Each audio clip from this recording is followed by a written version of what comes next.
अस्सलाम वालेकुम दोस्तों। पाकिस्तान क्रिकेट टीम का दूसरा टेस्ट मैच ऑस्ट्रेलिया के खिलाफ मेलबर्न टेस्ट मैच 26 दिसंबर को खेला जाएगा और ये boxing day test match Pakistan की टीम के लिए बहुत ही जरूरी है जीतना, क्योंकि पाकिस्तान की टीम पहला टेस्ट मैच हार चुकी है बहुत ही बड़े मार्जिन से। और पाकिस्तान ने अगर सीरीज में रहना है तो पाकिस्तान को ये टेस्ट मैच जीतना जरूरी है पाकिस्तान के लिए।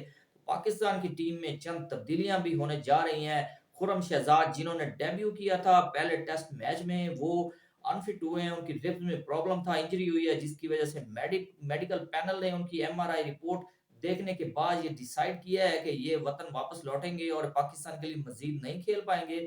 और उनकी जो लक है वो उनका साथ नहीं दिया उन्होंने। और पाकिस्तान की टीम में आना बहुत ही मुश्किल बात होती है और वो सिलेक्ट हुए थे। अब उनकी किस्मत है कि वो इंजरी की वजह से बाहर हुए, और उनको क्यों इंजरी हुई है तो इस पर भी रोशनी डालते हैं कि पाकिस्तान की टीम में आने के लिए इन्होंने बहुत ही कोशिश की डोमेस्टिक में, और जो इनका कायदे आजम ट्रॉफी थी और डोमेस्टिक टूर्नामेंट थे इन्होंने बहुत ही जबरदस्त परफॉर्मेंस दी, इन्होंने जोर लगाया और जान लड़ाई, और पाकिस्तान की टीम में इसी बेस पर वो सिलेक्ट हुए। उन्होंने विकेटें ली थी जिसकी वजह से वो फटीग हुए, और वो इसी वजह से ऑस्ट्रेलिया में सर्वाइव नहीं कर पाए और वो अनफिट हुए हैं। उनकी रिब्स में प्रॉब्लम, पसलियों में प्रॉब्लम्स हुआ और वो इंजरी की वजह से पाकिस्तान की टीम से आउट हो गए हैं।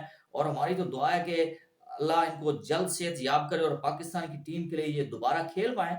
तो पाकिस्तान की टीम में दोबारा आना बहुत ही मुश्किल होता है, क्योंकि पाकिस्तान के पास बॉलिंग में बहुत सारी ऑप्शन होती हैं, लेकिन आजकल पाकिस्तान जो एक पाकिस्तान का जो बॉलिंग अटैक है बहुत ही वीक हुआ है, क्योंकि शहीनशाह अफरीदी जो पाकिस्तान के हीरो माने जाते हैं बॉलिंग में, वो भी बहुत ही आजकल उनकी जीरो परफॉर्मेंस है। पहले टेस्ट मैच में भी उनको भी रेस्ट करवाने की बातें चल रही हैं, और वो इसी वजह से है क्योंकि पाकिस्तान के ये अहम बॉलर हैं, ताकि ये भी ना इंजर्ड हो जाएं बैक टू बैक मैचेस खेलने की वजह से, क्योंकि ये कैप्टन बन चुके हैं T20 टीम के। और इनका जो न्यूजीलैंड का दौरा है तो इसके लिए इनको मेरे ख्याल में बचा कर रखा जाएगा। तो पाकिस्तान के लिए उन बॉलर्स को पाकिस्तान की टीम में शामिल करना चाहिए जो पाकिस्तान की दो फॉर्मेट में पाकिस्तान के लिए सर्व कर सकें। तो पाकिस्तान को इनको अगर खिलाना है तो इनको चाहिए कि इनसे जान लड़वाएं और ये पाकिस्तान की टीम के लिए अच्छा करें।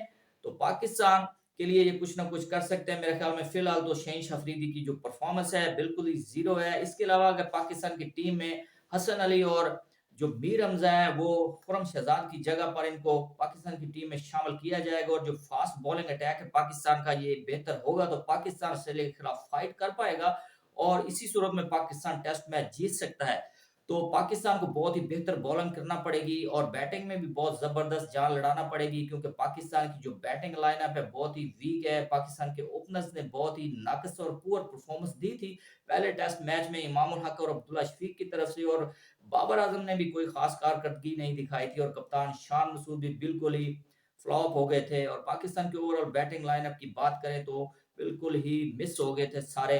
तो अब मोहम्मद रिजवान को खिलाया जाएगा सरफराज अहमद की जगह पर, और वो विकेट विकेट कीपिंग भी करेंगे। तो इसके अलावा फहीम अशरफ को पाकिस्तान की टीम से ड्रॉप किया जा सकता है। साजिद महमूद जो है राइट आर्म स्पिनर, उनको टीम में शामिल किया जाएगा, और अच्छे स्पिनर है पाकिस्तान की टीम के लिए, वो अच्छा कर सकते हैं। ऑस्ट्रेलिया के खिलाफ वो अच्छी बॉलिंग करेंगे और पाकिस्तान के लिए ये मैच, पाकिस्तान के लिए वो अच्छी परफॉर्मेंस देकर जितवा सकते हैं। तो इसके अलावा बात करेंगे पाकिस्तान का जो प्रैक्टिस मैच चला है, तो उसमें पाकिस्तान ने पहले खेलते हुए 8 विकेटों पर 323 रन बनाकर अपनी इनिंग्स डिक्लेयर की है, जिसमें मोहम्मद रिजवान ने अच्छी बैटिंग की है, 50 स्कोर किए हैं, और सऊद शकील ने 70 स्कोर किए हैं। बाकी कोई भी खिलाड़ी को इतनी खास कारकर्दगी दिखाने में नाकाम रहा है। और साइम अयूब ने 30 स्कोर किए हैं, और अब्दुल्ला शफीक और इमामुल हक फिर एक दफा नाकाम रहे हैं। थोड़े बहुत उन्होंने स्कोर बनाए हैं, लेकिन पाकिस्तान की टीम में आकर उनको अच्छा परफॉर्म करना पड़ेगा, क्योंकि पाकिस्तान इसी सूरत में टेस्ट मैच जीत पाएगा। और पाकिस्तान को बॉलिंग के अलावा बैटिंग पर बहुत ही काम करने की जरूरत है। और पाकिस्तान के जो हेड कोच हैं और टीम मैनेजमेंट है, उनको चाहिए कि पाकिस्तान की टीम की जो अप्रोच है, जो बॉडी लैंग्वेज है, उस पर काम करें, और पाकिस्तान को जो इनके पाकिस्तान के बैटर हैं इनको सिखाया जाए कि ऑस्ट्रेलिया में किस किस्म की क्रिकेट खेलनी है, एग्रेशन दिखानी है। और अगर पाकिस्तान के बैटर एग्रेसिव क्रिकेट खेलेंगे ऑस्ट्रेलिया में तो कामयाब होंगे। अगर आप डरी हुई अप्रोच के साथ, थकी हुई अप्रोच के साथ क्रिकेट खेलेंगे ऑस्ट्रेलिया में, तो पाकिस्तान मेरे ख्याल में बहुत ही मुश्किल है उनका जीतना, और ये आउट होने से डरते रहेंगे तो ये आउट भी होंगे जल्दी। और पाकिस्तान के लिए कोई इतनी बड़ी इनिंग्स भी नहीं खेल पाएंगे, तो इमाम उल हक को चाहिए कि वो अपने स्ट्राइक रेट पर तवज्जो दें, और अब्दुल्ला शफीक को भी चाहिए, अगर पाकिस्तान के लिए कुछ करना है, अपना नाम बनाना है, आगे जाना है, तो पाकिस्तान के लिए आपको अच्छी क्रिकेट खेलना पड़ेगी। इसी वजह से आपका नाम बनेगा। और इमाम उल हक की जो परफॉर्मेंस है, तो इसकी बेस पर पीएसएल की किसी भी फ्रेंचाइज ने इस सीजन में उनको पिक नहीं किया है। इमाम उल हक को चाहिए कि वो अपनी जरा बैटिंग जोन की है, उनका स्ट्राइक रेट है, उसको इम्प्रूव करें। जी, तो पाकिस्तान की क्रिकेट टीम का ये हाल है। अगर पाकिस्तान की टीम अच्छा खेलेगी, अच्छी परफॉर्मेंस दिखाएगी, तो ये टेस्ट मैच जीतेगी। जी दोस्तों, तो अब तक के लिए इतना ही। मजीद स्पोर्ट्स अपडेट के लिए चैनल को कर दें सब्सक्राइब और वीडियो को कर दें लाइक। अल्लाह हाफिज।